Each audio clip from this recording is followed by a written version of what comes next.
여기 사람이 있어요. 야! 폭설 속 배수로에 추락한 차를 본 청년은 얼음물로 뛰어들어 노인을 구했습니다. 그러나 사흘 뒤 그는 오히려 가해자로 몰려 조사받게 되죠. 그런데 깨어난 노인은 청년의 이름을 듣는 순간 얼굴빛이 변했습니다. 대체 두 사람에게 어떤 숨겨진 인연이 있었던 걸까요?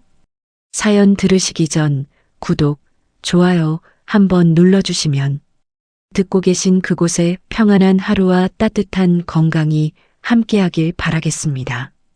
새벽 4시 서울 외곽도로에는 눈이 쉴 새 없이 내리고 있었습니다. 하얀 눈송이들이 도로 위를 뒤덮으며 앞을 분간하기 어려울 정도였죠. 라디오에서는 같은 안내방송이 계속해서 흘러나왔습니다. 한파주의보가 발효 중입니다. 외출을 자제해 주시기 바랍니다. 하지만 준호에게는 그런 주의보가 소용없었습니다. 배송 일을 하루라도 쉬면 그날 생활비가 없었으니까요. 준호는 낡은 1톤 트럭 핸들을 꽉 쥐고 눈 덮인 도로를 조심스럽게 달렸습니다. 히터는 고장 난 지 오래였고 차 안은 냉장고처럼 차가웠어요. 준호는 한 손으로 핸들을 잡고 다른 손은 입김을 불어가며 계속 비볐습니다. 후. 손끝이 시려서 감각이 거의 없었습니다. 하지만 참아야 했어요. 새벽 배송은 준호가 할 수 있는 몇 안 되는 일 중 하나였으니까요. 그때였습니다. 앞차가 갑자기 급브레이크를 밟았어요. 빨간 브레이크 등이 눈보라 속에서 번쩍 빛났습니다. 준호도 황급히 브레이크를 밟았죠. 다행히 트럭은 미끄러지지 않고 멈췄습니다. 뒤에서는 경적 소리가 요란하게 울려 퍼졌어요. 빵빵, 빵빵. 뭐야, 왜 이래? 준호가 중얼거리며 앞을 보는 순간 검은색 세단 한 대가 미끄러지기 시작했습니다. 차가 천천히 가지만 확실하게 옆으로 미끄러지더니 가드레일을 향해 다가갔어요. 준호는 숨이 멎는 것 같았습니다. 저기. 세단은 가드레일을 그대로 들이받았습니다. 쿵하는 둔탁한 소리와 함께 차체가 난간을 타고 올라갔어요. 그리고 믿을 수 없는 일이 벌어졌습니다. 세단이 난간을 넘어 배수로 아래로 미끄러져 떨어진 거예요. 눈보라가 더 심해져서 떨어지는 차가 금방 시야에서 사라졌습니다. 주변 차들이 하나둘 멈춰 섰습니다. 몇몇 사람들이 차에서 내려 난간 쪽으로 다가갔어요. 하지만 가까이 가는 사람은 아무도 없었습니다. 준호도 트럭에서 내렸습니다. 눈발이 얼굴을 때렸고 바람이 귀를 스쳤어요. 한 중년 남자가 핸드폰을 꺼내며 말했습니다.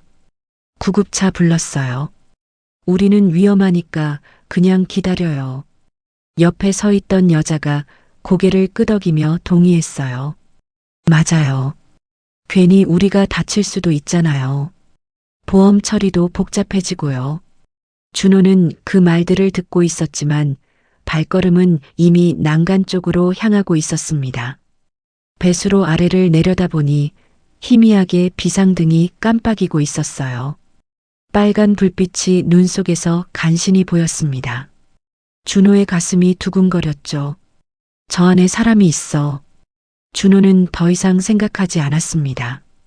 그냥 난간을 붙잡고 배수로 쪽으로 내려가기 시작했어요. 뒤에서 누군가 소리쳤습니다. 야, 위험해. 거기 내려가지 마.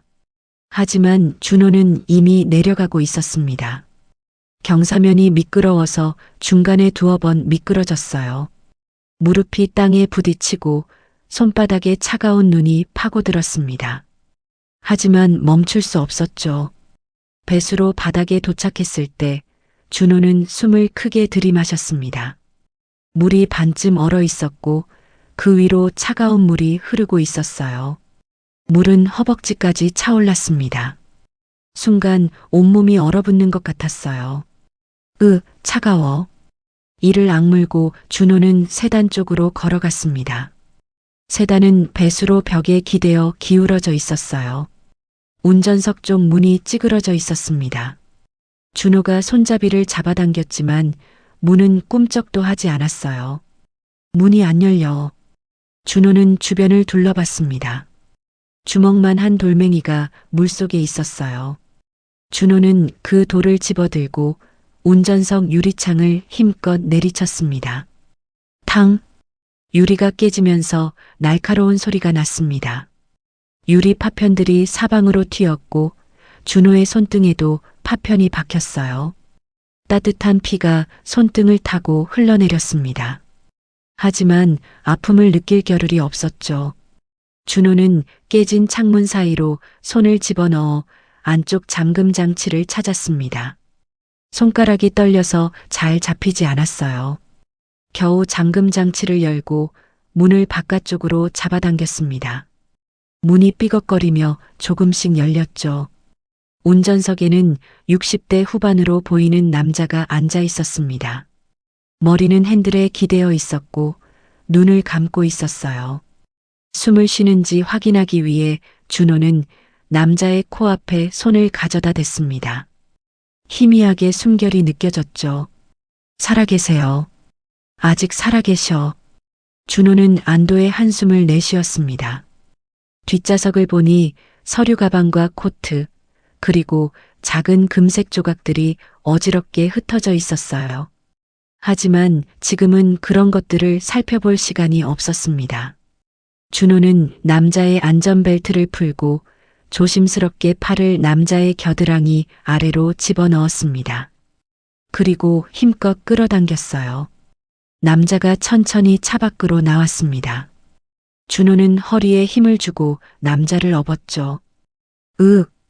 남자의 몸무게가 준호의 허리를 짓눌렀습니다. 허리가 삐끗하는 느낌이 들었지만 준호는 이를 악물고 버텼어요. 물속을 걸어 배수로 경사면까지 다가갔습니다. 경사면을 오르는 것은 내려올 때보다 훨씬 힘들었습니다. 남자를 업은 상태에서 두 발로는 오를 수가 없었어요. 준호는 네 발로 기어오르기 시작했습니다. 한 발 한 발 올라갈 때마다 무릎이 땅에 부딪혔고 손바닥에서는 계속 피가 흘렀죠. 후. 숨이 턱까지 차올랐습니다. 가슴이 터질 것 같았어요. 하지만 멈출 수 없었습니다. 조금만 더 올라가면 됐으니까요. 드디어 도로 위로 올라왔을 때 준호는 그 자리에 주저앉았습니다. 온몸에 힘이 하나도 남아있지 않았어요. 남자는 준호의 옆에 누워 있었고 여전히 눈을 감고 있었습니다. 주변에 서 있던 사람들이 다가왔습니다. 하지만 아무도 도와주려 하지 않았어요. 한 아주머니가 말했습니다. 구급차 불렀으니까 그냥 여기서 기다리세요. 괜히 옮기다가 더 다칠 수도 있어요. 다른 남자가 덧붙였죠. 맞아요. 그리고 나중에 책임 문제도 있잖아요. 괜히 건드리지 마세요. 준호는 사람들을 둘러봤습니다. 모두가 한 발씩 뒤로 물러서 있었어요.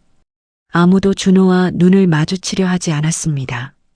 준호는 고개를 저었죠. 구급차가 여기까지 오려면 얼마나 걸릴까? 이 눈에. 준호는 남자를 다시 업었습니다. 비틀거리는 걸음으로 자기 트럭까지 걸어갔어요. 트럭 조수석 문을 열고 남자를 조심스럽게 앉혔습니다. 그리고 안전벨트를 채워줬죠. 준호는 운전석에 올라타 시동을 걸었습니다. 엔진이 한 번에 걸리지 않았어요. 두 번, 세 번 시도한 끝에 겨우 시동이 걸렸습니다. 준호는 핸들을 잡고 가장 가까운 종합병원을 향해 달렸어요. 눈은 계속 내렸고 와이퍼가 좌우로 움직이며 앞 유리의 눈을 쓸어냈습니다. 준호는 악셀러레이터를 조금씩 밟으며 조심스럽게 속도를 냈어요. 옆 좌석의 남자는 여전히 의식이 없었습니다. 조금만 버티세요. 곧 병원 도착해요. 준호가 작은 목소리로 말했지만 남자에게는 들리지 않았을 거예요.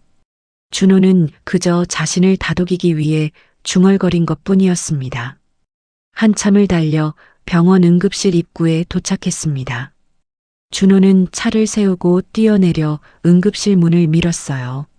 안에서는 따뜻한 공기가 준호의 얼굴을 감쌌습니다. 사람 살려요. 교통사고 환자예요. 준호의 외침에 간호사 2명이 급히 달려나왔습니다. 들것을 가지고 트럭으로 달려가더니 남자를 조심스럽게 들것에 옮겼어요. 의사가 남자의 맥박을 재고 눈동자를 확인했습니다. 혈압 떨어졌어요. 저체온증 의심됩니다. 빨리 안으로. 간호사들이 들것을 밀고 응급실 안으로 사라졌습니다. 준호는 그 모습을 멍하니 바라봤어요. 다리에 힘이 풀려 그 자리에 주저앉았습니다. 젖은 옷이 온몸에 달라붙어 있었고 손등에서는 아직도 피가 조금씩 흐르고 있었어요.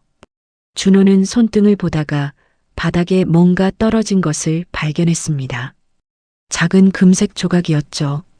아마 남자를 옮길 때 떨어진 것 같았어요. 준호는 그 조각을 주워들었습니다. 자세히 보니 명패의 일부분 같았어요. 하지만 글씨는 반쯤 닳아서 읽을 수가 없었습니다. 준호는 잠깐 조각을 들여다보다가 그냥 바닥에 툭 떨어뜨렸죠. 나중에 찾으시겠지. 준호는 고개를 들어 응급실 문을 바라봤습니다. 저 안에서 의사들이 남자를 살리기 위해 애쓰고 있을 거예요. 준호는 자신이 해야 할 일을 다 했다고 생각했습니다. 그때 간호사 1명이 나와서 준호에게 다가왔어요. 보호자세요? 아니요, 저는 그냥 사고 현장에서 구조해서 데려온 사람이에요. 간호사가 고개를 끄덕였습니다. 그러시군요. 손 다치셨는데 치료 받으시겠어요? 준호는 손등을 내려다봤습니다. 피는 멈춘 것 같았어요. 괜찮아요. 이 정도는. 그래도 소독은 하셔야 해요. 잠깐만 기다리세요. 간호사가 소독약과 붕대를 가져왔습니다. 준호의 손등을 닦아주고 붕대를 감아줬어요. 따끔거렸지만 참을 만했습니다. 감사합니다. 아니에요. 그분 빨리 데려오셔서 다행이에요. 조금만 늦었어도. 간호사가 말끝을 흐렸습니다. 준호는 그 말의 의미를 알았어요. 조금만 늦었어도 그 남자는 살지 못했을 거라는 뜻이었죠. 준호는 응급실 대기실 벤치에 앉았습니다. 온몸이 나른했고 눈꺼풀이 무거웠어요. 어느새 고개가 앞으로 떨어지며 잠이 들기 시작했습니다. 창밖으로는 여전히 눈이 내리고 있었습니다. 하얀 눈송이들이 밤하늘에서 끝없이 떨어지고 있었어요. 준호는 그 눈을 보며 생각했습니다. 내일도 배송 가야 하는데 트럭은 괜찮으려나. 그리고 준호의 눈이 완전히 감겼습니다. 벤치에 기대어 잠든 준호의 얼굴에는 피곤함이 가득했지만 어딘가 평온한 표정이 있었어요. 응급실 안에서는 의사들이 남자를 살리기 위해 계속 노력하고 있었습니다. 그리고 바닥에는 준호가 떨어뜨린 작은 금색 조각이 누군가 밟고 지나갈 때마다 조금씩 구석으로 밀려나고 있었죠. 이 작은 조각이 나중에 어떤 의미를 갖게 될지 그때의 준호는 알지 못했습니다. 준호는 그날 밤 병원 응급실 대기실 벤치에서 잠이 들었습니다. 젖은 옷은 그대로였어요. 몸에서는 차가운 물기가 아직 마르지 않았고 옷깃에는 배수로 물냄새가 배어 있었습니다. 준호는 벤치 모서리에 몸을 웅크리고 팔로 머리를 감싼 채 자고 있었어요. 새벽 7시쯤이었을까요? 간호사 한 분이 준호의 어깨를 살짝 흔들었습니다. 저기요, 일어나세요. 준호가 눈을 떴어요. 눈꺼풀이 무거웠고 목이 뻐근했습니다. 간호사는 미안한 표정으로 준호를 내려다봤죠. 보호자 아니시면 나가셔야 해요. 여긴 환자 보호자만 있을 수 있거든요. 준호는 천천히 몸을 일으켰습니다. 허리가 뻐근했어요. 어젯밤 남자를 업고 경사면을 오를 때 삐끗한 허리가 아직도 아팠습니다. 아, 네. 저는 보호자가 아니에요. 그럼 어떤 관계세요? 준호는 잠깐 말을 멈췄습니다. 어떤 관계냐고요? 그냥 사고 현장에서 구조한 사람일 뿐이었어요. 가족도 아니고 친구도 아니었습니다. 그냥 사고 현장에서 구조해서 데려온 사람이에요. 간호사가 고개를 끄덕였습니다. 아, 그러셨구나. 그럼 이제 집에 가셔도 돼요. 환자분은 저희가 잘 돌볼 테니까요. 준호는 벤치에서 일어났습니다. 다리에 힘이 잘 들어가지 않았어요. 하지만 궁금한 게 있었습니다. 저기, 그분은 괜찮으세요? 간호사가 잠깐 망설이다가 대답했습니다. 심정지까지 왔던 분이에요. 그런데 빨리 데려오셔서 겨우 회복 중이시죠. 조금만 늦었어도 정말 위험했을 거예요. 준호의 가슴이 조금 놓였습니다. 살았다는 말이었으니까요. 그것만으로도 충분했어요. 다행이네요. 네, 정말 다행이에요. 덕분에 한 분 살렸어요. 준호는 고개를 숙여 인사하고 병원 밖으로 나왔습니다. 밖은 여전히 추웠어요. 눈은 그쳤지만 찬바람이 얼굴을 스쳤습니다. 준호는 옷깃을 여미며 주차장으로 걸어갔죠. 트럭에 올라타 시동을 걸었습니다. 엔진이 한참 만에 겨우 걸렸어요. 히터를 틀었지만 여전히 차가운 바람만 나왔습니다. 준호는 한숨을 쉬었죠. 배송은 이미 늦었을 텐데. 휴대폰을 켰습니다. 부재중 전화가 15통이나 쌓여 있었어요. 배송업체 사장님, 요양보호센터, 그리고 병원에서 온 전화였습니다. 준호는 먼저 병원 번호로 전화를 걸었어요. 여보세요. 세브란스 병원입니다. 아, 저 어제 입원비 관련해서 연락받았는데요. 상대방이 잠깐 침묵했습니다. 그리고는 조심스러운 목소리로 말했어요. 환자 보호자님이시죠? 죄송하지만 입원비가 계속 밀리고 있어서요. 이번 달 수술 날짜를 잡으려면 보호자 서명이 필요한데 입원비 문제가 해결되지 않으면 어려울 것 같습니다. 준호의 손이 떨렸습니다. 어머니 수술 이야기였어요. 준호는 입술을 깨물었습니다. 알겠습니다. 최대한 빨리 입금하겠습니다. 전화를 끊었습니다. 준호는 핸들에 이마를 기댔어요. 한숨이 절로 나왔습니다. 준호의 가슴은 무거웠습니다. 아픈 어머니를 두고도 수술 날짜조차 잡지 못하는 현실이었어요. 착하게 산다고 해서 복이 저절로 찾아오는 건 아니었습니다. 준호는 트럭을 몰고 집으로 향했습니다. 반지하 방이었어요. 낡은 건물의 지하로 내려가는 계단을 걸어 내려갔습니다. 계단은 미끄러웠고 벽에는 곰팡이가 피어 있었어요. 문을 열고 들어가니 어둡고 축축한 공기가 준호를 맞이했습니다. 창문은 반쯤 땅 밑에 묻혀 있어서 햇빛이 거의 들어오지 않았어요.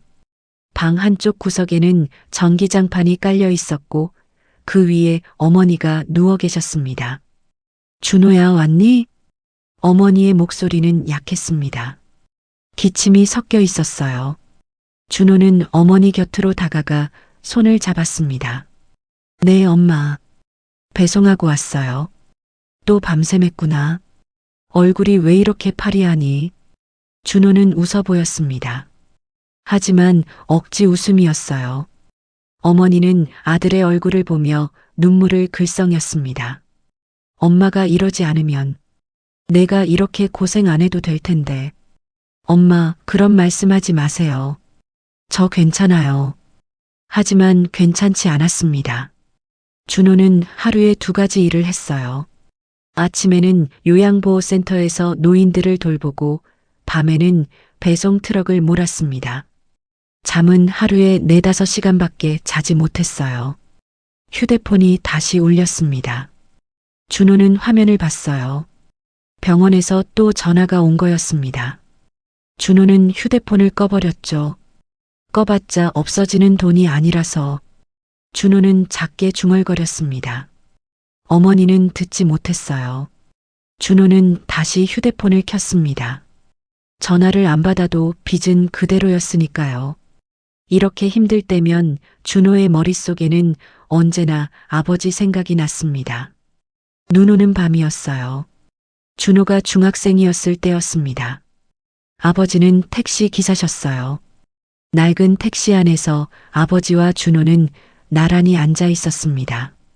아버지가 앞 유리창에 쌓이는 눈을 보며 말씀하셨죠. 준호야, 아버지가 너한테 꼭 하고 싶은 말이 있다. 뭔데요, 아빠? 아버지는 준호를 돌아봤습니다. 아버지의 눈빛은 진지했어요. 세상 살면서 손해보는 일도 많을 거야. 억울한 일도 있을 거고. 하지만 내가 커서 사람한테 손해는 보더라도 사람 목숨은 절대 외면하지 마라. 왜요? 목숨은 돈으로 살 수 없거든. 내가 누군가를 살리면 그 사람의 가족도 함께 사는 거야. 준호는 그때 아버지 말씀의 의미를 완전히 이해하지 못했습니다. 하지만 아버지의 진지한 표정은 오래 기억에 남았어요. 그리고 얼마 뒤 아버지는 교통사고를 당하셨습니다. 법정 장면이 준호의 머릿속을 스쳐 지나갔어요. 아버지는 피고인석에 앉아 계셨습니다. 변호사도 제대로 없었어요. 국선 변호인이 형식적으로 옆에 앉아 있을 뿐이었습니다. 판사 앞에서 아버지는 위축되어 계셨어요. 목소리도 작았습니다. 정말로 제가 밀지 않았습니다. 그냥 갑자기 뛰어들었어요. 하지만 아무도 믿지 않았습니다. 준호는 방청석에서 아버지를 바라봤어요. 가슴이 찢어지는 것 같았습니다. 현재로 돌아왔습니다. 준호는 눈을 감았다가 다시 떴어요. 어머니는 여전히 전기장판 위에 누워 계셨습니다. 엄마, 제가 좀 나갔다 올게요. 어디 가니? 일 나가야죠. 오늘도 요양원 가야 해요. 준호는 옷을 갈아입고 집을 나섰습니다. 계단을 올라가며 이웃 아줌마와 마주쳤어요. 아줌마는 준호를 보더니 혀를 찼습니다. 준호야, 너 어제 사고 현장에서 사람 구했다며? 네, 어떻게 아셨어요? 동네방네 소문났더라. 근데 말이야, 요즘 세상에 그러면 안 돼. 괜한 일에 휘말리기 십상이야. 준호는 멈춰섰습니다. 아줌마는 계속 말했어요. 그 사람 나중에 뭐라고 하면 어쩌려고? 요즘은 구조해줘도 나중에 돈 요구하는 사람도 있다던데. 조심해야 해. 준호는 고개를 저었습니다. 그래도요, 아줌마. 눈앞에서 죽어가는데 그냥 두고 볼 순 없잖아요. 에휴, 착하긴. 근데 세상이 그렇게 만만하지 않아. 너만 손해보는 거야. 준호는 더 이상 대꾸하지 않았습니다. 계단을 올라가 밖으로 나왔어요. 요양보호센터로 향했습니다. 센터에 도착해 어르신들을 돌봤어요. 목욕을 도와드리고 식사를 챙겨드렸습니다. 한 할아버지가 준호의 손을 잡으셨어요. 고맙네, 젊은이. 자네 같은 사람이 요즘 드물어. 준호는 웃으며 대답했습니다. 아니에요, 할아버지. 제가 해야 할 일일 뿐이에요. 집으로 돌아오는 길 휴대폰이 울렸습니다. 병원에서 온 문자였어요. 입원비 미납으로 인해 수술 일정 연기됩니다. 빠른 시일 내 입금 부탁드립니다. 준호는 휴대폰을 꼭 쥐었습니다.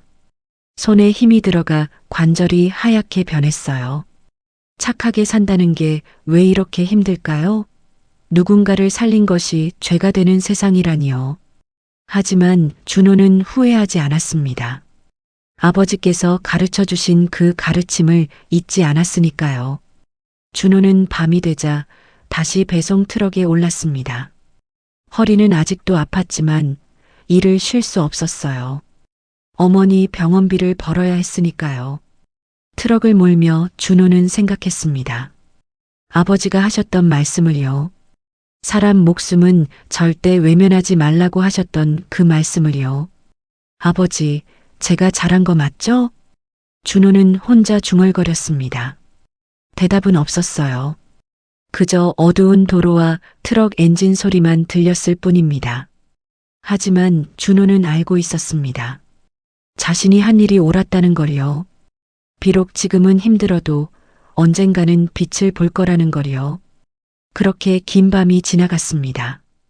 그리고 준호는 아직 몰랐습니다. 자신이 구한 그 사람이 자신의 운명을 완전히 바꿔놓을 거라는 것을요. 사흘이 지났습니다. 준호는 어머니 병원비 때문에 다시 병원을 찾았어요. 간호사 데스크에 서서 분할 납부가 가능한지 물어보려던 참이었습니다.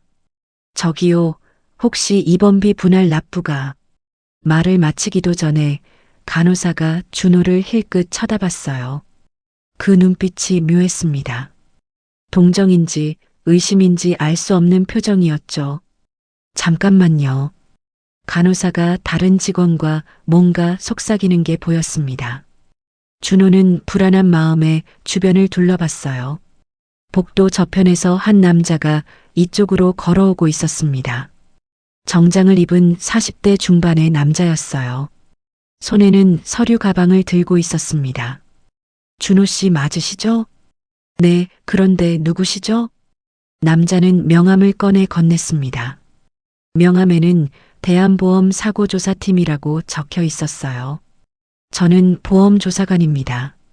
며칠 전 폭설 사고 건으로 몇 가지 여쭤볼 게 있어서요. 준호는 고개를 끄덕였습니다. 네, 그때 제가 구조했죠. 맞습니다. 그래서 정확한 상황을 파악하려고요. 잠깐 시간 내주실 수 있으세요? 둘은 병원 로비 한쪽 구석 벤치에 앉았습니다. 조사관은 노트를 펼치고 펜을 꺼냈어요. 사고 당시 상황을 말씀해 주시겠어요? 준호는 그날 일을 차근차근 설명했습니다. 폭설이 내렸던 것, 세단이 미끄러졌던 것, 배수로로 떨어졌던 것, 자신이 내려가서 구조했던 것까지요. 조사관은 고개를 끄덕이며 메모를 했습니다. 그런데 질문이 점점 이상해졌어요. 그러니까 준호 씨가 트럭을 세우고 내려갔을 때 이미 차가 떨어진 후였다는 거죠? 네, 맞습니다. 혹시 그 전에 준호 씨 트럭이 그 세단과 접촉한 적은 없나요? 준호는 눈을 크게 떴습니다. 네, 무슨 말씀이세요? 아니, 그러니까요. 혹시 실수로 세단을 건드려서 차가 미끄러진 건 아닌가 해서요. 준호의 가슴이 철렁 내려앉았습니다. 이 사람은 지금 자신을 의심하고 있었어요. 아닙니다. 저는 뒤에서 그냥 보고만 있었어요. 그 차가 혼자 미끄러져서 떨어진 거예요. 그렇군요. 그런데 이상하네요. 블랙박스 영상을 보면 준호 씨 트럭이 꽤 가까이 있던데요. 조사관의 목소리에는 의심이 가득했습니다. 준호는 억울했어요. 저는 정말 아무것도 안 했어요. 그냥 구조만 했다고요. 알겠습니다. 일단 조사는 계속 진행될 예정이니까요. 혹시 또 연락드릴 수 있겠죠? 조사관은 명함을 한 장 더 꺼내 준호에게 건넸습니다. 그리고 일어나 떠났어요. 준호는 그 자리에 멍하니 앉아 있었습니다. 내가 뭘 잘못했지? 준호는 도저히 이해할 수 없었습니다. 사람을 살렸는데 오히려 의심을 받다니요. 집으로 돌아오는 길 휴대폰이 울렸습니다. 배송업체 동료였어요. 준호야, 너 지금 인터넷 봤어? 인터넷? 무슨 인터넷? 커뮤니티에 내 영상 떴어. 빨리 확인해봐. 전화를 끊고 준호는 포털 사이트를 열었습니다. 검색창에 폭설 사고를 치자 관련 게시물들이 쏟아져 나왔어요. 그중 하나를 클릭했습니다. 영상이 하나 올라와 있었어요. 사고 당시 누군가 찍은 영상이었습니다. 하지만 뭔가 이상했어요. 영상은 편집되어 있었습니다. 준호가 배수로 근처에 서 있는 뒷모습과 차가 떨어지는 장면이 어색하게 이어져 있었죠. 마치 준호가 차를 밀어서 떨어뜨린 것처럼 보였습니다. 댓글을 봤어요. 준호의 손이 떨렸습니다. 자작극 아님? 보험금 노린 것 같은데 요즘 이런 수법 많다던데 영웅 행세하려고 일부러 그런 거 아니냐? 준호는 휴대폰을 꽉 쥐었습니다. 화면이 흔들렸어요. 숨이 막혔습니다. 이게 무슨 일이지? 다음 날 아침 배송업체 단체 채팅방에도 그 영상 링크가 공유됐습니다. 동료들이 수군거리기 시작했어요. 준호 형, 이거 진짜예요? 설마 그럴 리가. 근데 영상 보니까 좀 이상하긴 하네. 준호는 해명하려 했지만 말이 나오지 않았습니다. 무슨 말을 해야 할지 몰랐어요. 저녁 배송 시간이 됐습니다. 준호는 트럭에 올랐어요. 하지만 출발하기도 전에 사장이 전화를 걸어왔습니다.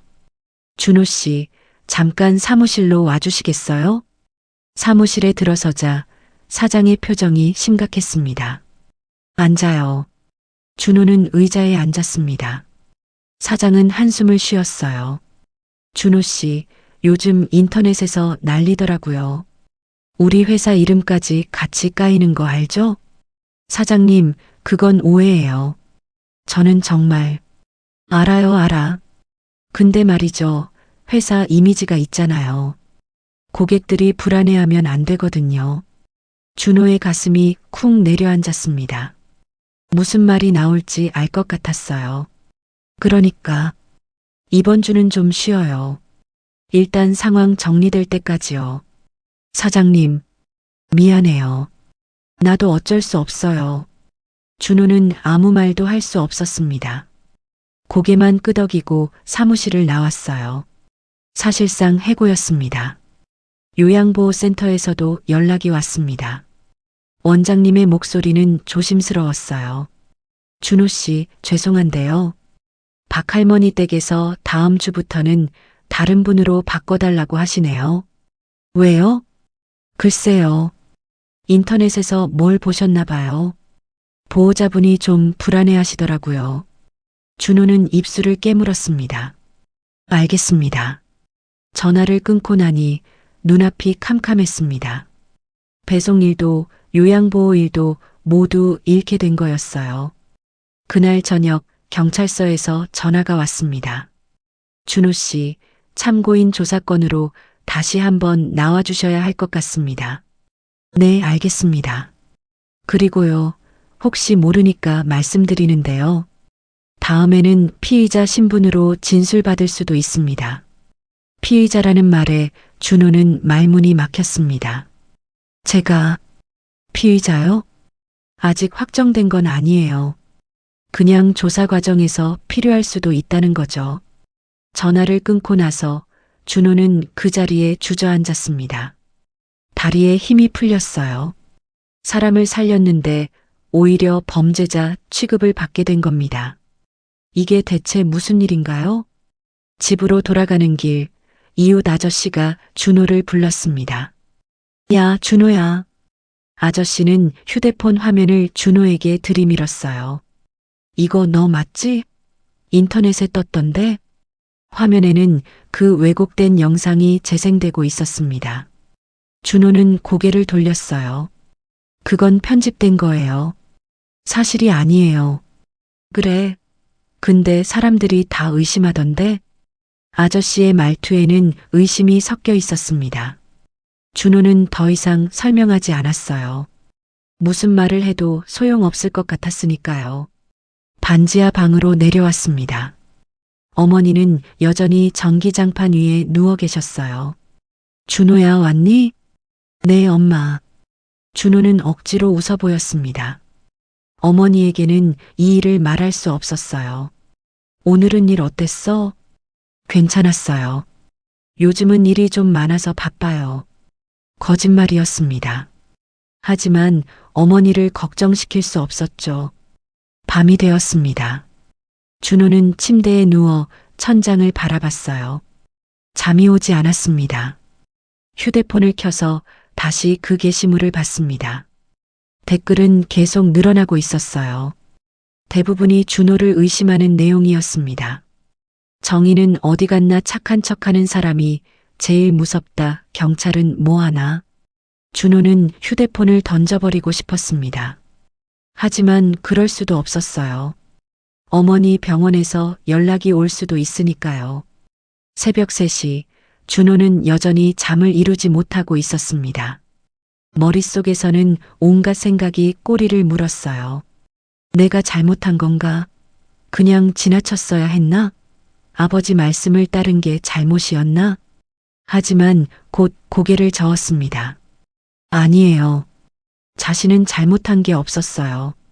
단지 사람을 살렸을 뿐이었습니다. 그런데 왜 세상은 이렇게 차가운 걸까요? 왜 선한 일을 한 사람이 오히려 고통받아야 하는 걸까요? 준호는 눈을 감았습니다. 눈물이 흘러내렸어요. 소리 없이 흐르는 눈물이었습니다. 어머니가 깰까봐 소리도 낼 수 없었죠. 그저 베개에 얼굴을 묻고 조용히 울었습니다. 다음 날 아침 준호는 붉게 부은 눈으로 일어났습니다. 거울을 보니 초췌한 얼굴이 비쳤어요. 하지만 어머니 앞에서는 웃어야 했습니다. 아무 일 없는 척해야 했어요. 엄마, 제가 나갔다 올게요. 어디 가니? 볼 일 좀 있어요. 준호는 집을 나섰습니다. 갈 곳은 없었어요. 그저 걷고 싶었습니다. 거리를 걸으며 준호는 생각했습니다. 이 모든 게 언제쯤 끝날까요? 진실은 언제쯤 밝혀질까요? 하지만 답은 없었습니다. 그저 차가운 바람만이 준호의 뺨을 스쳤을 뿐이었어요. 그리고 준호는 아직 몰랐습니다. 병원 VIP 병실에서 자신이 구한 그 남자가 깨어나고 있다는 것을요.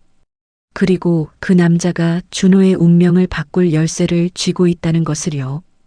같은 시각 준호가 인터넷 악플로 괴로워하고 있을 때 병원 VIP 병동에서는 조용한 움직임이 있었습니다. 사흘 전 준호가 구조했던 그 남자는 일반 병동이 아닌 특별한 곳으로 옮겨졌어요. 6층 VIP 병동이었습니다. 층 전체가 통제됐죠. 복도 양쪽 끝에는 경비원이 서 있었습니다. 일반 환자 보호자들은 그 층에 올라갈 수조차 없었어요. 엘리베이터 버튼을 눌러도 6층은 선택조차 되지 않았습니다. 간호사 둘이 엘리베이터 안에서 작은 목소리로 속삭였습니다. 있잖아, 6층에 입원한 그분 말이야. 응, 나도 들었어. 대체 누구길래 저렇게 난리야? 고위 공무원이래. 아니, 정치 쪽이라는 말도 있던데? 정말? 그럼 진짜 대단한 사람이네. 엘리베이터 문이 열리고 두 간호사는 서둘러 입을 다물었습니다. VIP 병실 안은 조용했습니다. 최신식 의료 장비들이 침대 옆에 놓여 있었어요. 모니터에는 심박수와 혈압이 실시간으로 표시되고 있었습니다. 침대에 누운 남자는 여전히 깊은 잠에 빠져 있었어요. 하지만 호흡은 안정적이었습니다. 산소 마스크 너머로 편안한 얼굴이 보였죠. 오후 2시쯤 병실 문이 열렸습니다. 짙은 색 코트를 입은 중년 남자가 들어왔어요. 뒤따라 여성 한 명과 젊은 남자 한 명이 함께 들어왔습니다. 중년 남자는 침대 옆으로 다가가 환자의 얼굴을 조심스럽게 내려다봤어요. 선배님, 저희 왔습니다. 대답은 없었습니다. 남자는 한숨을 쉬었어요. 여성이 작은 목소리로 물었습니다. 의사 선생님은 뭐라고 하시던가요? 일주일 안에 깨어날 거라고 하셨어요. 다행히 뇌에는 이상이 없대요. 그나마 다행이네요. 세 사람은 잠시 침묵했습니다. 젊은 남자가 서류 가방을 열어 몇 장의 종이를 꺼냈어요. 재판 일정은 어떻게 하죠? 중년 남자가 고개를 저었습니다. 당분간 다 미룹시다. 선배님 건강이 최우선이에요. 알겠습니다. 재판이라는 단어가 나왔습니다. 이 사람은 법과 관련된 일을 하는 사람이었어요.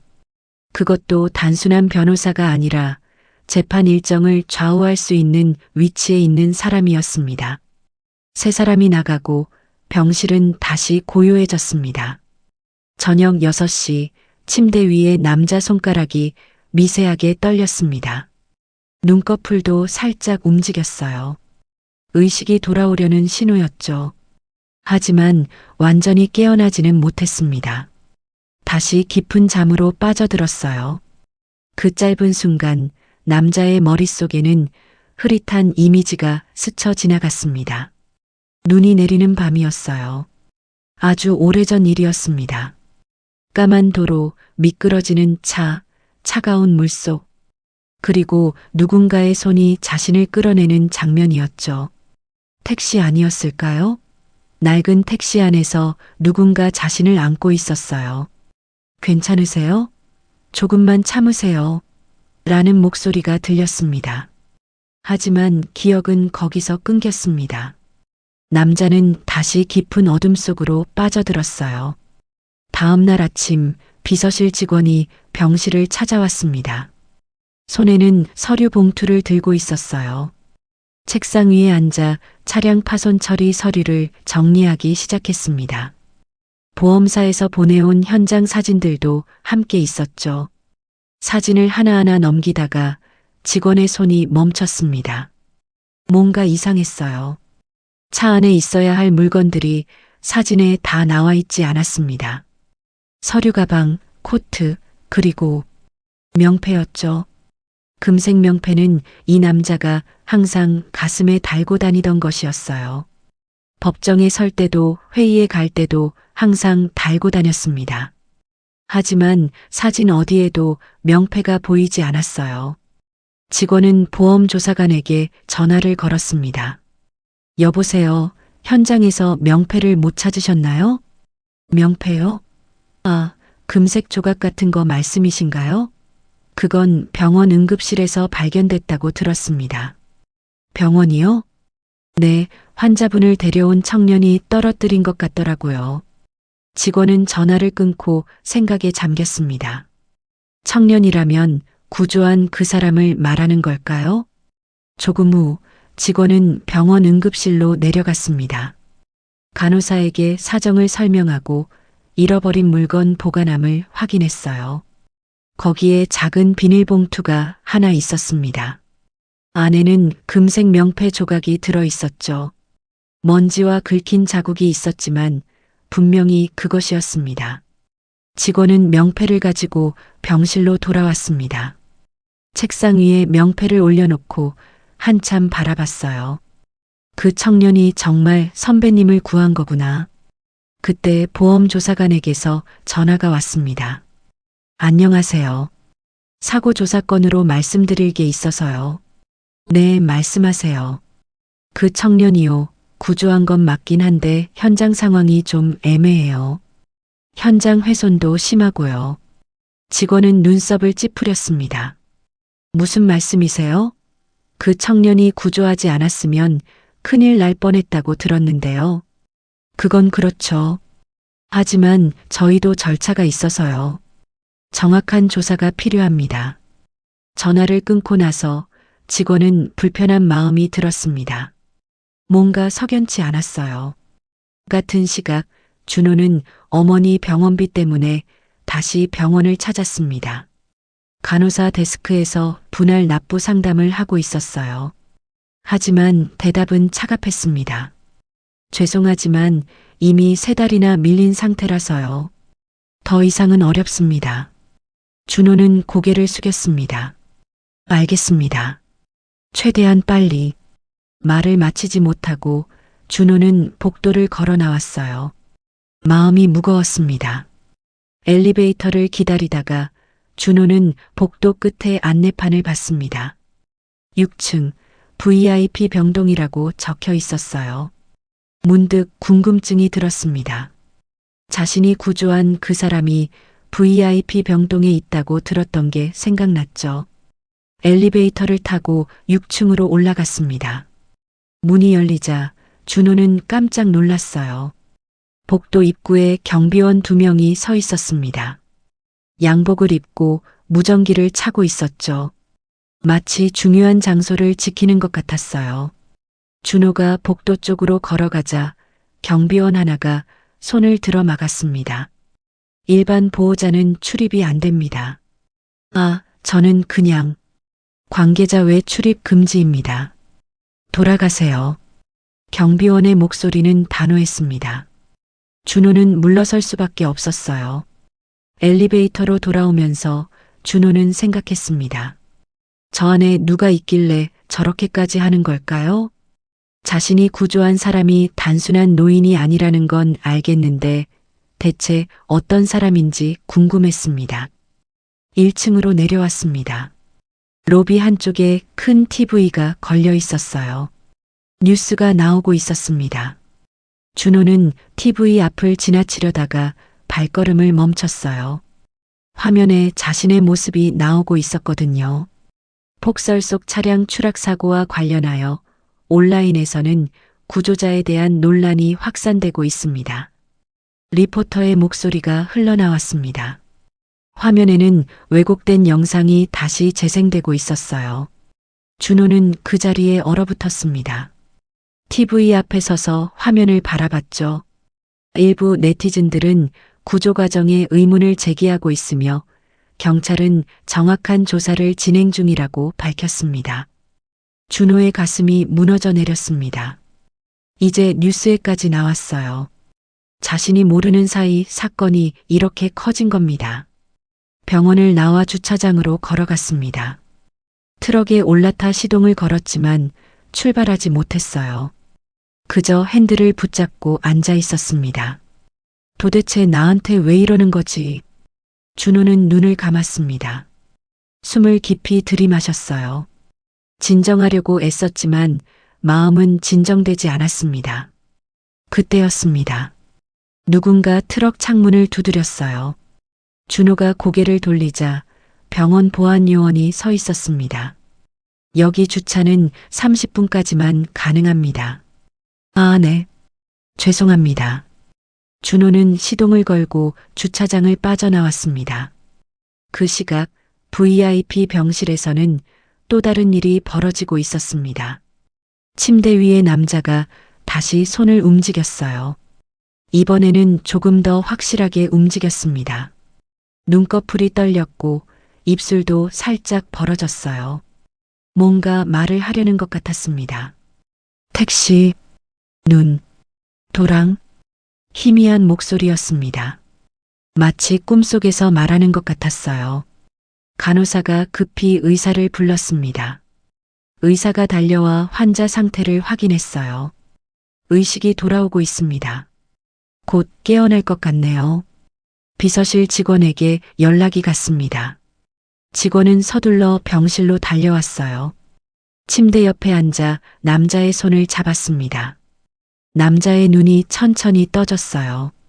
초점이 흐렸지만 분명히 의식이 돌아오고 있었습니다. 선배님, 저 보이세요? 남자는 천천히 고개를 끄덕였습니다. 입술이 움직였어요. 여기가 어디? 병원입니다. 선배님이 사고를 당하셨어요. 남자는 눈을 감았다가 다시 떴습니다. 뭔가 기억하려는 듯 했어요. 택시, 그 사람. 네, 무슨 말씀이세요? 하지만 남자는 더 이상 말하지 못했습니다. 다시 의식을 잃었어요.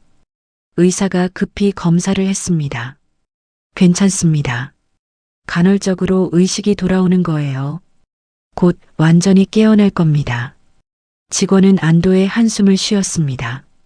침대 옆 작은 테이블 위에는 액자 하나가 놓여 있었어요. 흑백 가족 사진이었습니다. 젊은 시절의 남자와 부인, 그리고 어린 아들이 함께 찍은 사진이었죠. 사진 속 남자는 환하게 웃고 있었습니다. 지금의 나이 든 얼굴과는 달리 젊고 희망에 찬 표정이었어요. 직원은 그 사진을 잠시 바라봤습니다. 그리고 생각했죠. 선배님을 구한 그 청년. 대체 누구일까? 창밖으로는 해가 지고 있었습니다. 붉은 노을이 병실 안을 물들였어요. 준호는 그 시각 트럭을 몰고 집으로 돌아가고 있었습니다. 마음은 무거웠지만 포기할 수는 없었어요. 어머니가 기다리고 있었으니까요. 그리고 진실은 언젠가 밝혀질 거라고 믿었습니다. 두 사람은 같은 하늘 아래 있었지만 아직 서로를 알지 못했습니다. 하지만 운명의 실은 천천히 확실하게 두 사람을 이어주고 있었어요. 이틀 후 준호는 경찰서 조사실 앞에 서 있었습니다. 회색 철문 앞에서 깊게 숨을 들이마셨어요. 손바닥에는 땀이 맺혔습니다. 문을 열고 들어서자 형사 두 명이 앉아 있었습니다. 하나는 50대 초반으로 보이는 남자였고 다른 하나는 30대 여자 형사였어요. 앉으세요. 50대 형사가 의자를 가리켰습니다. 목소리가 차갑게 느껴졌어요. 준호는 의자에 앉았습니다. 등받이가 딱딱했죠. 형사는 책상 위에 놓인 서류를 넘기며 말했습니다. 이번이 두 번째 조사죠? 지난번에는 참고인 신분이었는데 오늘은 좀 더 자세히 여쭤봐야 할 것 같습니다. 준호는 고개를 끄덕였습니다. 입이 바짝 말랐어요. 네, 알겠습니다. 그날 밤 정확히 몇 시에 현장에 도착했죠? 새벽 4시쯤이었던 것 같아요. 정확하게 기억 안 나세요? 형사의 눈빛이 날카로워졌습니다. 준호는 당황했어요. 아니, 그러니까 정확히는 4시 10분쯤이었어요. 처음에는 4시라고 했다가 이제는 4시 10분이라고 하시네요. 어느 게 맞는 겁니까? 준호의 이마에 식은땀이 흘렀습니다. 말을 하면 할수록 꼬이는 것 같았어요. 제가 시계를 정확히 본 건 아니라서. 여자 형사가 끼어들었습니다. 그럼 블랙박스 시간으로 확인하죠. 4시 12분에 준호 씨 트럭이 현장에 정차했습니다. 맞죠? 네, 맞을 거예요. 맞을 거예요? 확실하지 않으세요? 준호는 입술을 깨물었습니다. 왜 이렇게 자꾸 말꼬리를 잡는 걸까요? 50대 형사가 몸을 앞으로 기울이며 말했습니다. 요즘 인터넷에서 난리더라고요. 영웅 코스프레도 요즘 먹히나 봐요? 준호는 고개를 번쩍 들었습니다. 무슨 말씀이세요? 아니, 그냥요. 사람 구하면 유명해지잖아요. SNS에도 올라가고. 혹시 그런 거 노린 거 아니에요? 준호의 손이 떨렸습니다. 주먹을 꽉 쥐었어요. 저는 그냥 사람이 죽어가는 걸 보고 구한 것뿐이에요. 왜요? 왜 그 위험한 상황에서 굳이 내려간 겁니까? 그냥. 준호는 말을 멈췄습니다. 어떻게 설명해야 할까요? 눈앞에서 사람이 죽어가는데 그냥 둘 수 없었다고요? 아버지가 가르쳐 주신 대로 했다고요? 하지만 그 말을 하면 또 다른 질문이 쏟아질 것 같았습니다. 형사는 서류를 한 장 꺼내 준호 앞에 펼쳤어요. 여기 보세요. 현장 목격자 진술입니다.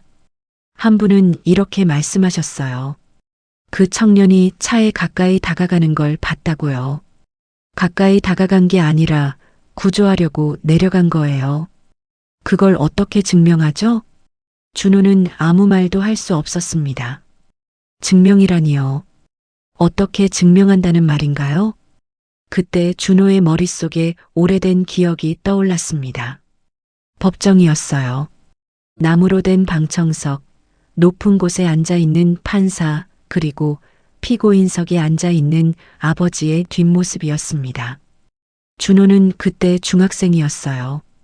교복을 입고 방청석 맨 뒷줄에 앉아 있었습니다. 아버지는 고개를 숙이고 계셨어요. 목소리는 떨리고 있었습니다. 정말로 제가 밀지 않았습니다. 그 사람이 갑자기 뛰어들었어요. 검사가 냉정하게 말했습니다. 피고인의 진술은 앞뒤가 맞지 않습니다. 목격자들은 모두 피고인의 택시가 보행자를 들이받았다고 증언했습니다. 아닙니다. 저는 정말. 판사가 망치를 두드렸습니다. 피고인은 조용히 하십시오. 아버지는 더 이상 말하지 못했어요. 그저 고개만 떨구고 앉아 계셨습니다. 준호는 방청석에서 그 모습을 지켜봤어요. 가슴이 찢어지는 것 같았습니다. 아버지는 거짓말하는 사람이 아닌데. 하지만 아무도 믿어주지 않았습니다. 결국 아버지는 유죄 판결을 받으셨어요. 준호 씨, 듣고 계세요? 형사의 목소리에 준호는 정신을 차렸습니다. 눈앞에는 형사가 있었고 이곳은 경찰서 조사실이었어요. 죄송합니다. 잠깐. 집중 안 되세요? 혹시 숨길 게 있어서 그런 겁니까? 아닙니다. 준호는 힘주어 말했습니다. 저는 사람이 죽어가는 걸 보면서 그냥 지나치는 게 더 이상한 거 아닌가요? 형사는 고개를 가웃거렸습니다. 세상이 그렇게 단순하지 않아요, 준호 씨. 그 말을 듣는 순간 준호는 할 말을 잃었습니다. 세상이 단순하지 않다고요? 사람을 살리는 게 복잡한 일인가요? 조사는 1시간 넘게 이어졌습니다. 같은 질문이 반복됐고 준호는 같은 대답을 반복했어요. 드디어 조사가 끝났습니다.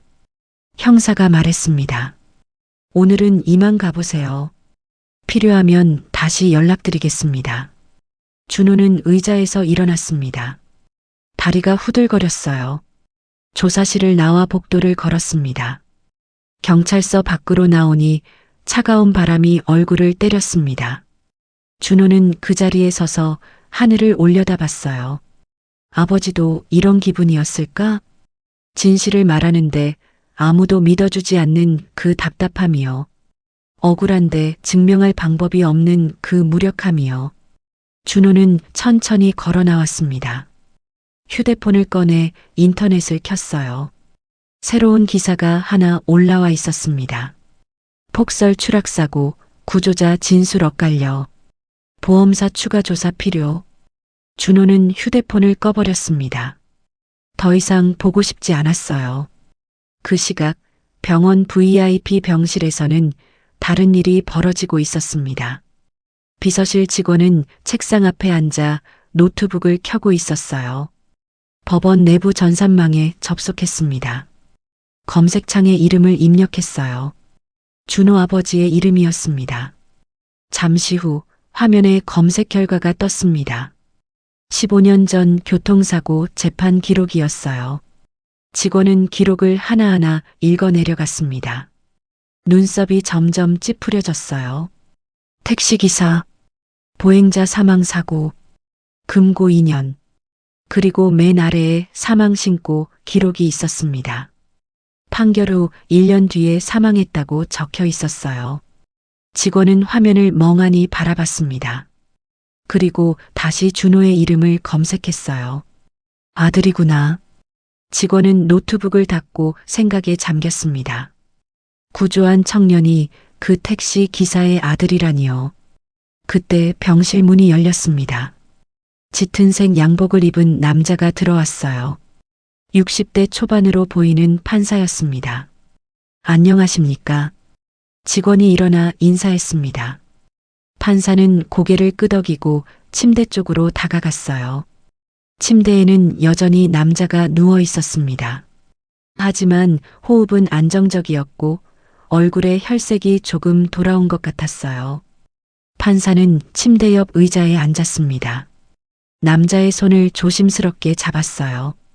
선배님, 저입니다. 기억하십니까? 대답은 없었습니다. 판사는 작은 목소리로 말을 이었습니다. 선배님, 그때 그 폭설날 기억나십니까? 그 순간 침대 위 남자의 눈꺼풀이 미세하게 떨렸습니다. 손가락도 살짝 움직였어요. 판사는 그 변화를 놓치지 않았습니다. 몸을 더 가까이 기울였어요. 택시 기사님이 선배님을 구해주셨던 그날 말입니다. 남자의 머릿속에 희미한 장면이 떠올랐습니다. 30년 전 한겨울 밤이었어요. 눈이 펑펑 쏟아지던 밤이었습니다. 국도 한가운데서 차가 미끄러졌어요. 검은 승용차가 도랑으로 떨어졌습니다. 차 안에는 젊은 검사가 의식을 잃고 있었어요. 당시 35살이었던 그 남자, 바로 지금 침대에 누워있는 이 사람이었습니다. 누군가 차문을 열었어요. 힘센 손이 남자를 끌어냈습니다. 괜찮으세요? 눈 떠보세요. 거친 목소리였지만 따뜻했습니다. 택시 기사의 목소리였어요. 남자는 택시 뒷좌석에 실렸습니다. 택시 기사는 히터를 최대로 틀고 자기 외투까지 벗어 남자에게 덮어줬어요. 조금만 참으세요.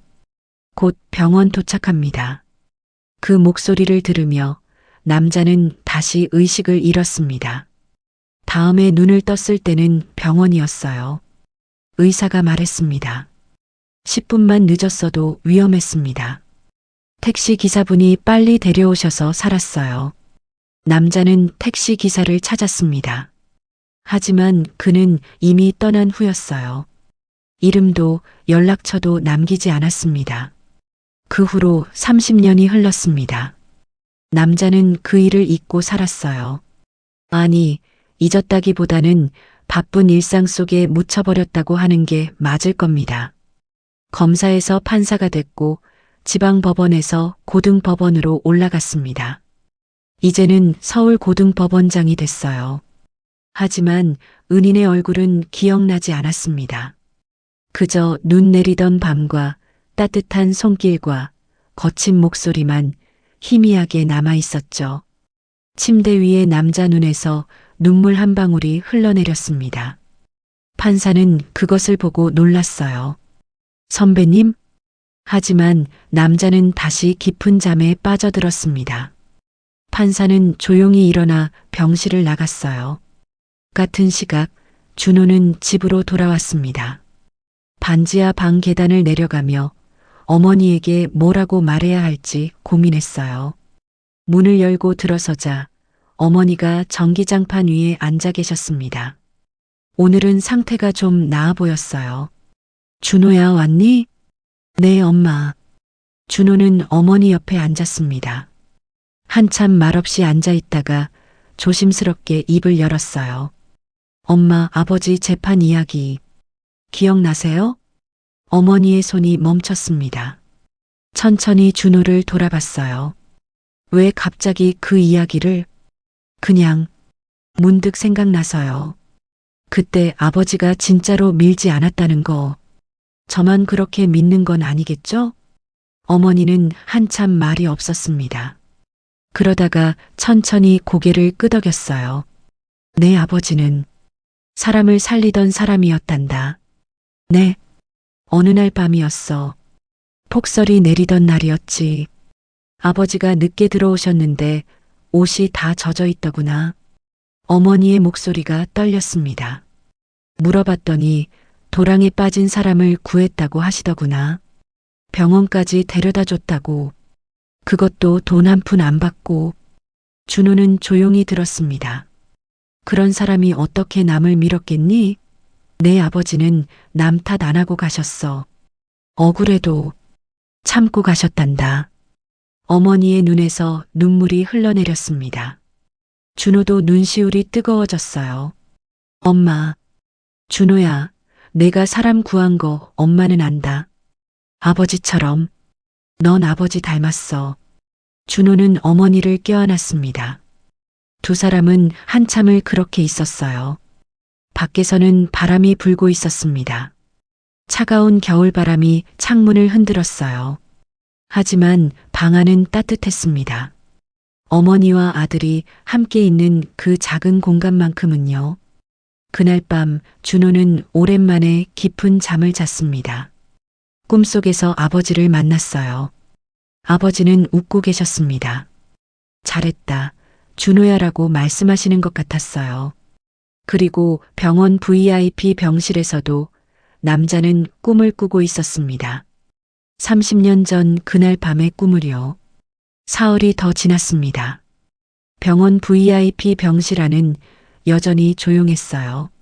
하지만 변화가 일어나고 있었습니다. 침대 위에 남자가 잠에서 깨어나는 횟수가 늘어났습니다. 처음에는 하루에 한두 번이었는데 이제는 서너 번씩 눈을 뜨곤 했어요. 새벽 5시쯤이었습니다. 남자의 눈이 천천히 떠졌어요. 천장의 하얀 조명이 눈에 들어왔습니다. 입술이 움직였어요.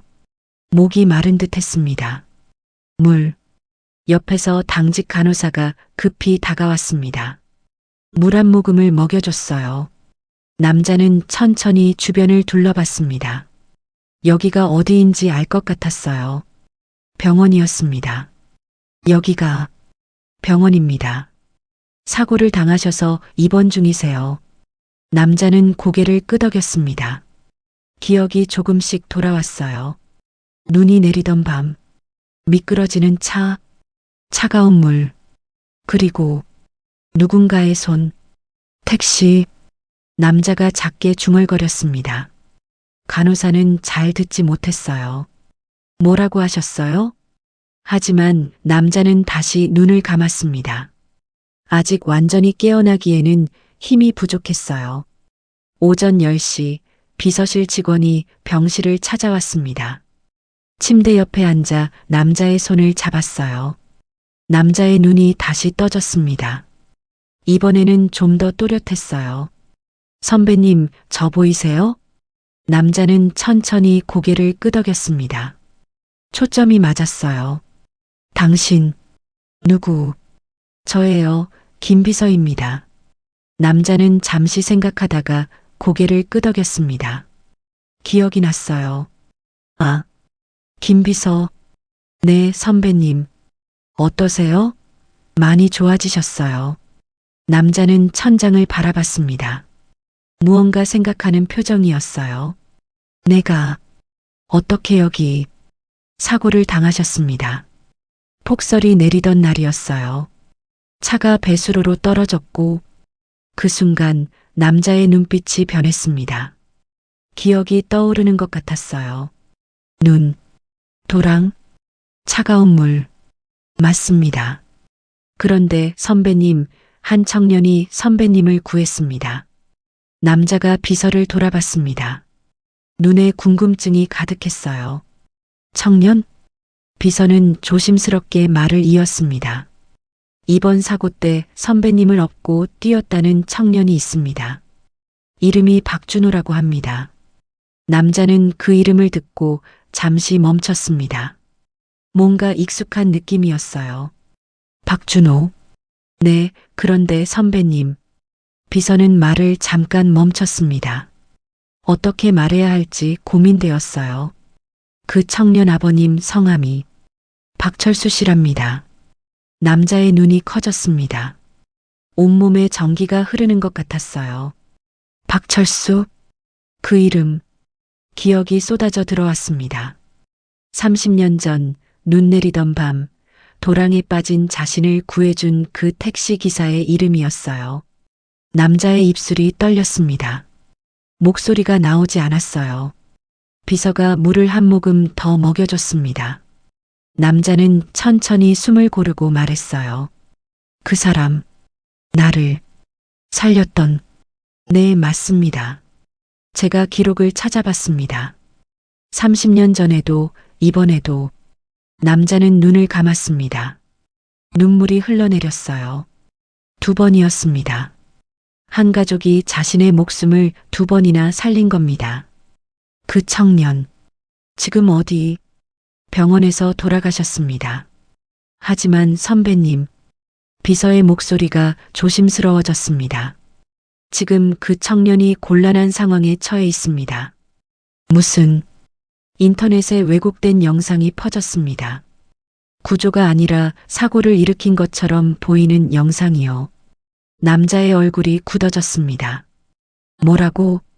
보험사도 조사 중이고 경찰도 의심하고 있습니다. 청년은 일자리도 잃었다고 합니다. 남자는 주먹을 쥐었습니다. 힘이 없어 제대로 쥐어지지 않았지만 분노가 느껴졌어요. 그럴 수가. 비서는 잠시 기다렸다가 말을 이었습니다. 선배님, 그리고 한 가지 더 있습니다.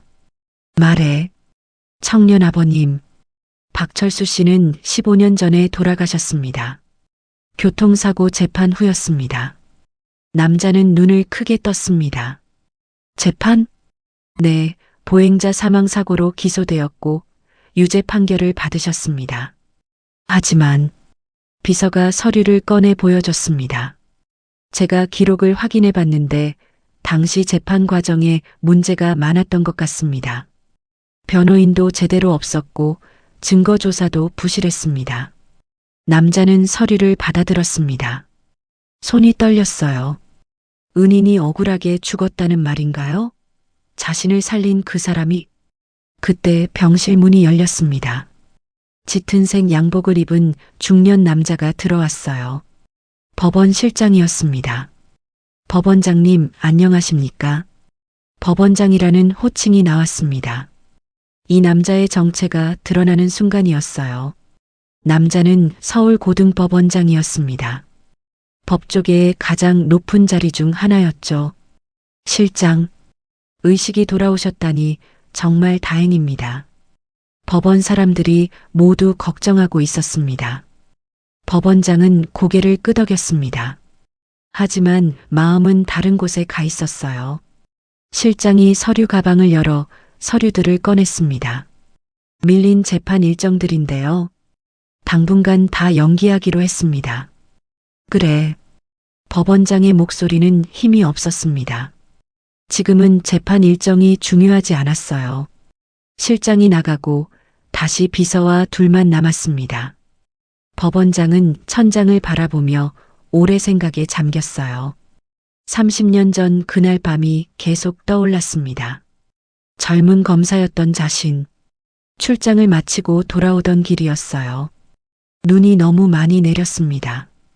국도를 달리다가 차가 미끄러졌어요. 핸들을 꺾었지만 소용없었습니다. 차는 그대로 도랑으로 떨어졌죠. 차가운 물이 차 안으로 밀려 들어왔습니다. 의식이 흐려졌어요. 그때 누군가 차문을 열었습니다. 힘센 손이 자신을 끌어냈어요. 괜찮으세요? 눈 떠보세요. 거친 목소리였지만 그렇게 따뜻할 수 없었습니다. 택시 뒷좌석에 실렸습니다. 히터가 쨍쨍 돌아갔어요. 누군가 자신의 몸에 외투를 덮어줬습니다. 조금만 참으세요. 곧 병원입니다. 그 목소리를 들으며 의식을 잃었습니다. 다음에 깨어났을 때는 병원이었어요. 의사가 말했습니다. 10분만 늦었어도 저체온증으로 사망할 뻔했습니다. 택시 기사분 덕분에 살았어요. 법원장은 그 기사를 찾고 싶었습니다. 하지만 이름도 연락처도 몰랐어요. 병원비만 남기고 떠난 후였습니다. 그 후로는 바쁜 일상에 묻혀 살았습니다. 검사로, 판사로, 그리고 법원장으로 승진했어요. 은인의 얼굴은 잊어버렸습니다. 아니, 잊었다기보다는 기억하지 못한 겁니다. 그리고 30년이 흘렀습니다. 이번에는 그 은인의 아들이 자신을 구한 거였어요. 하지만 그 아들은 지금 누명을 쓰고 있었습니다. 법원장은 눈을 떴습니다. 비서를 봤어요. 그 청년에게 연락하라. 네, 법원장님. 그리고 법원장은 힘을 내어 말을 이었습니다.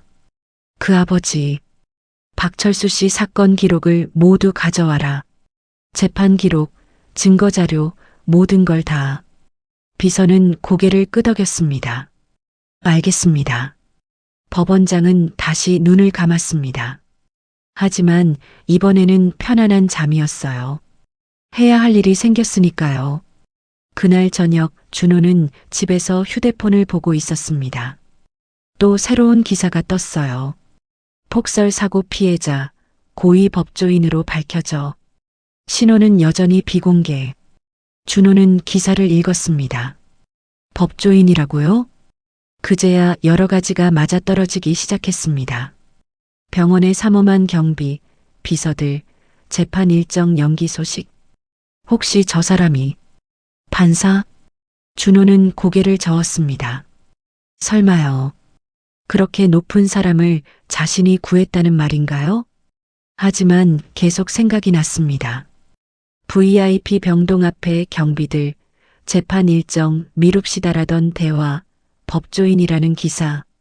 아니야, 그냥 우연이겠지. 준호는 휴대폰을 내려놓았습니다. 더 이상 생각하고 싶지 않았어요. 어머니가 부엌에서 나오셨습니다. 오늘은 컨디션이 좀 나은 날이었어요. 준호야, 저녁 먹어라. 네, 엄마. 둘은 작은 식탁에 마주 앉았습니다. 라면 2개가 전부였지만 함께 먹으니 든든했어요. 엄마, 걱정 마세요. 곧 다 괜찮아질 거예요. 어머니는 아들을 바라봤습니다. 마음이 아팠어요. 준호야, 내가 사람 구한 거. 엄마는 자랑스럽다. 준호는 어머니 손을 잡았습니다. 고맙습니다, 엄마. 그날 밤 2사람은 각자 다른 곳에서 잠을 청했습니다. 준호는 반지하 방에서, 법원장은 병원 VIP 병실에서요. 하지만 둘 다 같은 생각을 하고 있었습니다. 진실은 언젠가 밝혀질 거라고, 그리고 그날이 곧 올 거라고요. 이들은 아직 몰랐습니다. 운명의 톱니바퀴가 이미 움직이고 있다는 것을요. 2주일이 흘렀습니다. 준호의 일상은 여전히 무거웠어요. 일자리는 없었고 인터넷 악플은 계속 늘어났습니다. 그날 아침 뉴스 속보가 떴습니다. 폭설 추락사고 피해자, 오늘 오후 직접 기자회견 열어 입장 밝힐 예정. 준호는 핸드폰 화면을 바라봤습니다. 기자회견이라고요? 그 사람이 직접 나선다는 말인가요? 기사를 읽어 내려갔습니다. 장소는 서울고등법원 대강당이었어요. 시간은 오후 2시였습니다. 법원이라니. 준호는 가슴이 두근거렸습니다. 역시 그 사람은 법과 관련된 높은 사람이었던 거예요. 하지만 준호는 갈 생각이 없었습니다. 무슨 얼굴로 가겠어요? 지금 온라인에서는 자신을 사기꾼 취급하고 있었습니다. 오전 11시쯤 낯선 번호로 전화가 왔습니다. 준호는 잠시 망설이다가 받았어요. 여보세요? 안녕하세요. 서울고등법원 비서실입니다. 준호는 깜짝 놀랐습니다. 법원에서 전화라니요. 네. 무슨 일이시죠? 법원장님께서 오늘 기자회견에 꼭 참석해달라고 하셨습니다. 당신에게 전하고 싶은 말씀이 있다고요. 준호는 말문이 막혔습니다. 법원장이요? 그럼 자신이 구한 그 사람이 법원장이란 말인가요? 제가 가도 될까요? 물론입니다. 법원장님께서 직접 요청하신 일입니다. 전화를 끊고 나서 준호는 한참을 고민했습니다. 가야 할까요? 까지 말아야 할까요? 결국 준호는 마음을 정했습니다. 가기로 했어요. 그 사람이 무슨 말을 하려는지 듣고 싶었습니다. 옷장에서 가장 깨끗한 옷을 꺼내 입었습니다. 낡은 정장이었지만 다림질은 잘 되어 있었어요. 어머니가 물었습니다. 어디 가니, 준호야? 중요한 일이 있어서요. 금방 올게요. 준호는 지하철을 타고 서울고등법원으로 향했습니다. 마음은 복잡했어요. 두렵기도 하고 기대도 됐습니다. 오후 1시 40분 법원 대강당 앞에 도착했습니다. 이미 기자들과 카메라가 빽빽하게 들어차 있었어요. 준호는 입구에서 잠시 망설였습니다. 정말 들어가도 될까요? 경비원이 다가왔습니다. 신분증 확인 부탁드립니다. 준호가 신분증을 보여주자 경비원은 명단을 확인하고 고개를 끄덕였어요. 안으로 들어가세요. 대강당 안은 웅장했습니다. 천장이 높았고 앞쪽에는 큰 단상이 있었어요. 기자들은 앞줄에 앉아 있었습니다. 카메라를 설치하고 마이크를 확인하고 있었어요. 준호는 맨 뒤 구석 자리에 조용히 앉았습니다. 사람들 머리 사이로 단상이 보였어요. 오후 2시가 됐습니다. 대강당 불이 조금 어두워지고 단상의 조명이 켜졌습니다. 사회자가 단상으로 올라왔어요. 마이크를 잡고 말했습니다. 지금부터 폭설 추락사고 관련 기자회견을 시작하겠습니다. 대강당이 조용해졌습니다. 모두가 숨을 죽이고 있었어요. 서울고등법원장님께서 직접 말씀하시겠습니다. 단상 연문이 열렸습니다. 한 남자가 천천히 걸어 나왔어요. 정장을 입고 머리를 단정하게 빗은 60대 후반의 남자였습니다. 얼굴에는 권위가 느껴졌지만 동시에 따뜻함도 있었어요. 준호는 그 얼굴을 보고 숨이 멎는 것 같았습니다. 바로 그 사람이었어요. 자신이 배수로에서 구한 그 남자였습니다. 사회자가 소개했습니다. 서울고등법원장 이정민 님이십니다. 카메라 플래시가 터졌습니다. 기자들이 일제히 사진을 찍었어요. 준호는 그 자리에 얼어붙었습니다. 법원장이라고요?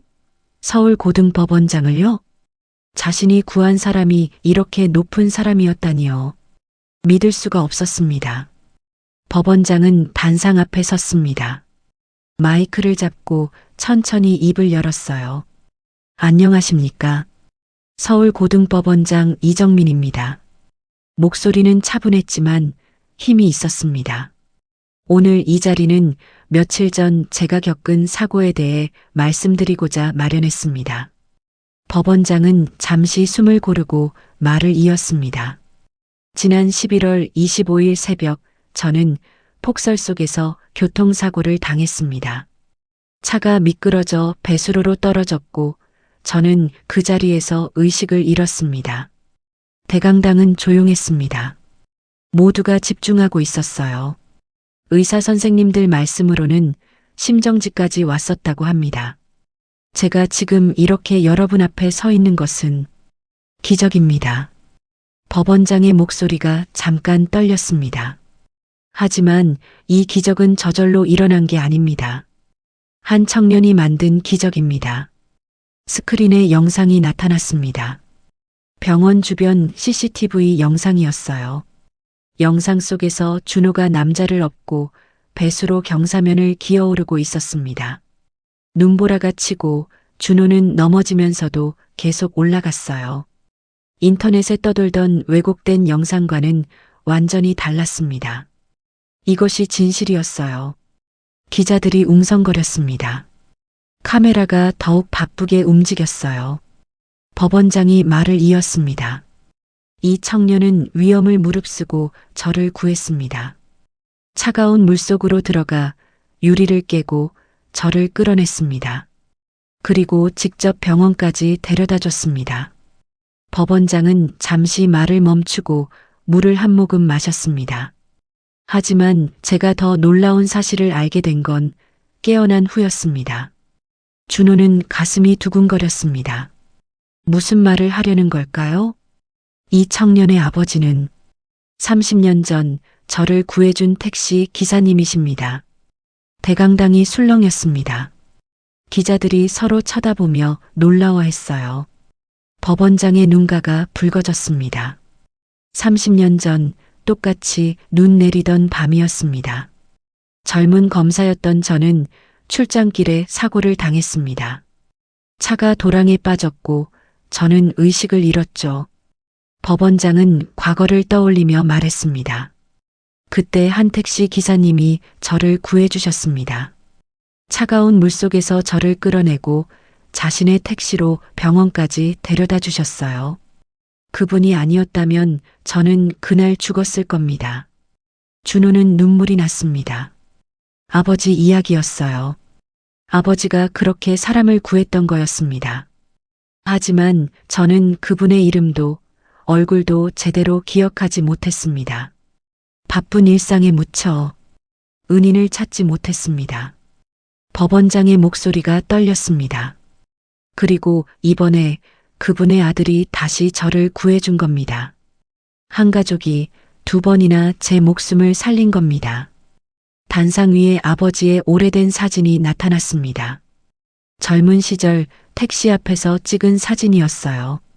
준호는 그 사진을 보고 눈물을 참을 수 없었습니다. 아버지의 환한 미소가 보였어요. 법원장이 말을 이었습니다. 하지만 제가 알게 된 사실은 여기서 끝이 아닙니다. 법원장은 서류 하나를 들어 올렸습니다. 이 택시 기사님, 박철수 씨는 15년 전 교통사고로 억울한 재판을 받으셨습니다.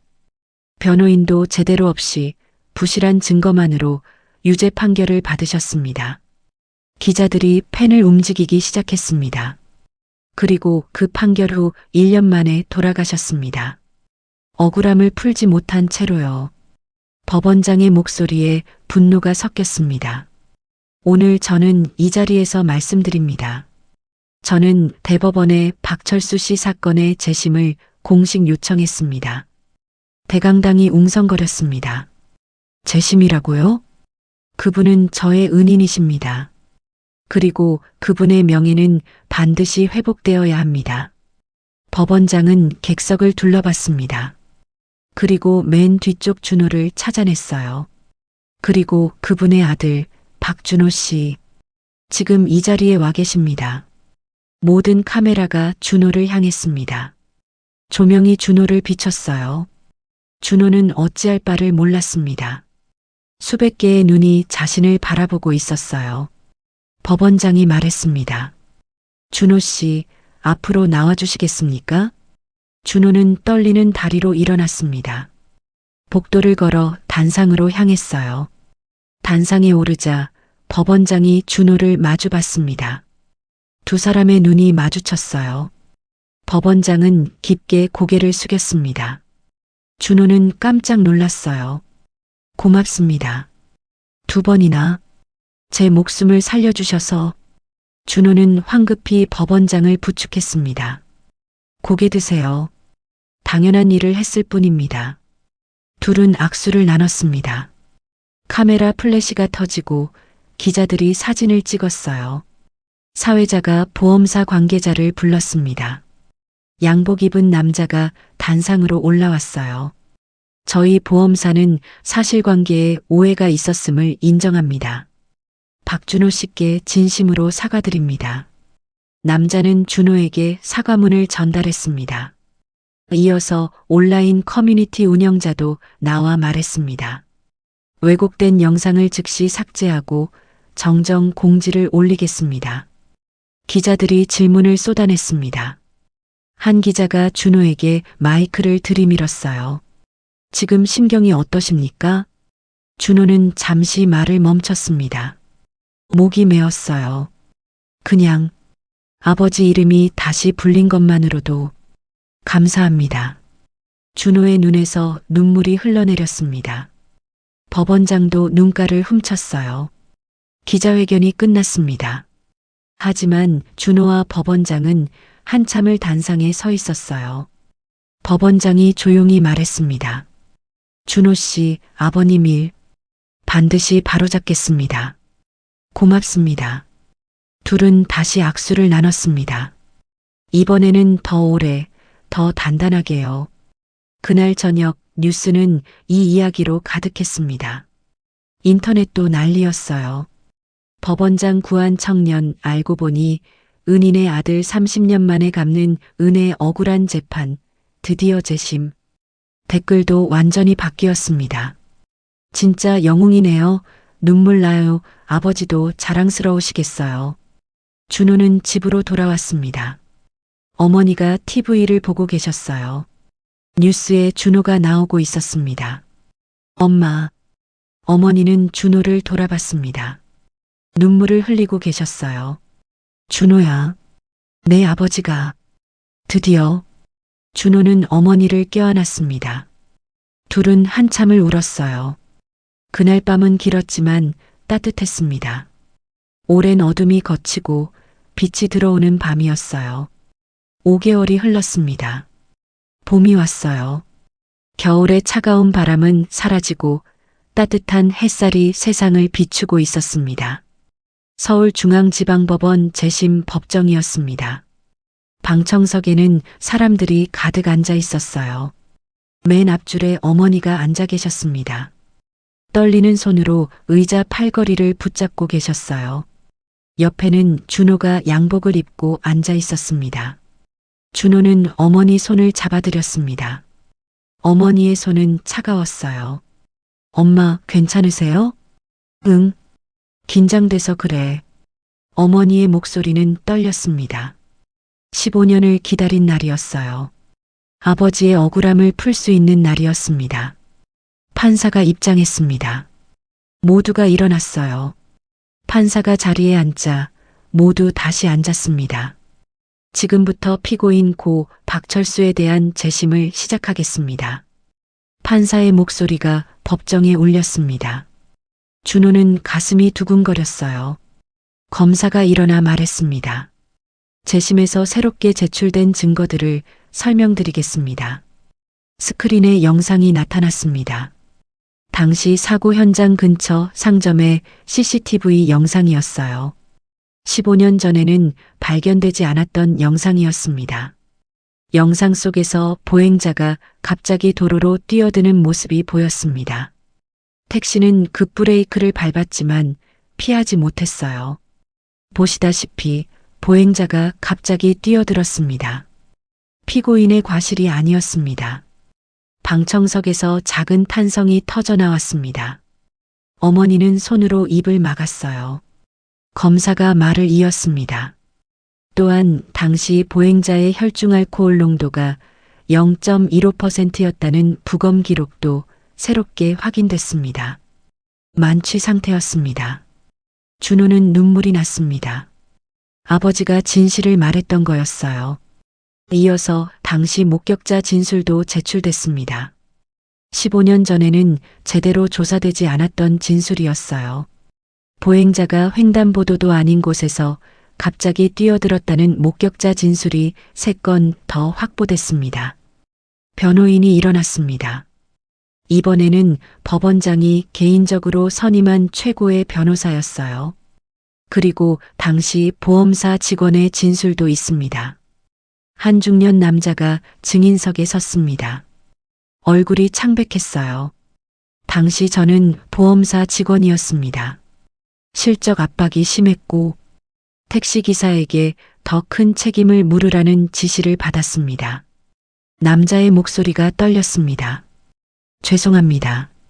제가 증거를 제대로 조사하지 않았습니다. 무고한 분을 죄인으로 만들었습니다. 방청석에서 웅성거림이 일었습니다. 어머니는 조용히 눈물을 흘렸어요.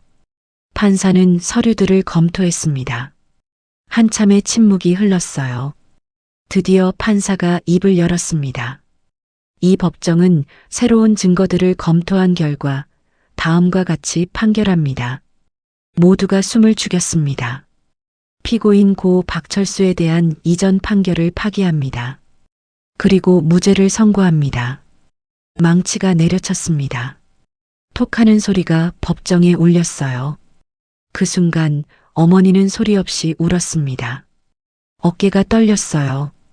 준호는 어머니를 껴안았습니다. 엄마, 아버지 이제 괜찮으세요? 누명을 벗으셨어요. 준호도 눈물을 참을 수 없었습니다. 방청석 곳곳에서 눈물을 닦는 소리가 들렸어요. 법정을 나오며 어머니는 하늘을 올려다봤습니다. 파란 하늘에 하얀 구름이 떠 있었어요. 여보, 이제 마음 놓으셔도 돼요. 당신 잘못 아니었어요. 어머니의 목소리는 바람에 실려 하늘로 올라갔습니다. 준호도 함께 하늘을 보며 작게 말했어요. 아버지, 이제 편히 쉬세요. 며칠 후 준호는 병원을 찾았습니다. 어머니 병실이었어요. 어머니는 수술을 앞두고 침대에 누워 계셨습니다. 표정은 평온했어요. 담당 의사가 들어왔습니다. 준호에게 말했어요. 법원장님께서 모든 비용은 신경 쓰지 말라고 하셨습니다. 최선을 다해 치료하겠습니다. 준호는 고개를 숙여 인사했습니다. 정말 감사합니다. 수술은 성공적이었습니다. 어머니는 일주일 만에 회복실에서 나오셨어요. 준호가 병실을 찾았을 때 어머니는 창밖을 보고 계셨습니다. 봄 햇살이 어머니 얼굴을 비추고 있었어요. 엄마, 기분이 어때요? 좋아. 오랜만에 이렇게 편하구나. 어머니는 웃으셨습니다. 오랜만에 보는 진짜 웃음이었어요. 그날 오후 법원장이 병실을 찾아왔습니다. 어머니는 깜짝 놀라셨어요. 이럴 필요 없으신데. 아닙니다. 당신 남편께서 아니었다면 저는 여기 없습니다. 이제라도 조금은 갚게 해주십시오. 법원장은 깊게 고개를 숙였습니다. 어머니는 눈물을 글썽이며 말씀하셨어요. 고맙습니다. 정말 고맙습니다. 한 달이 더 지났습니다. 어머니는 퇴원하셨어요. 건강이 많이 좋아지셨습니다. 준호에게도 변화가 있었습니다. 법원장의 추천으로 시민법률지원센터에서 일하게 됐어요. 정규직이었습니다. 첫 출근하는 날 준호는 새 양복을 입고 센터로 향했습니다. 마음이 설렜어요. 센터는 크지 않았지만 따뜻했습니다. 억울한 일을 당한 시민들이 찾아와 상담을 받는 곳이었어요. 준호의 자리는 창가였습니다. 밖으로는 거리가 보였어요. 선배 직원이 준호에게 일을 가르쳐 줬습니다. 여기 오시는 분들은 대부분 힘든 상황이에요. 급하다고 서명부터 하지 말라고 꼭 말씀드리세요. 알겠습니다. 준호는 고개를 끄덕였습니다. 누구보다 그 마음을 잘 알았어요. 첫 상담자가 들어왔습니다. 50대 아주머니였어요.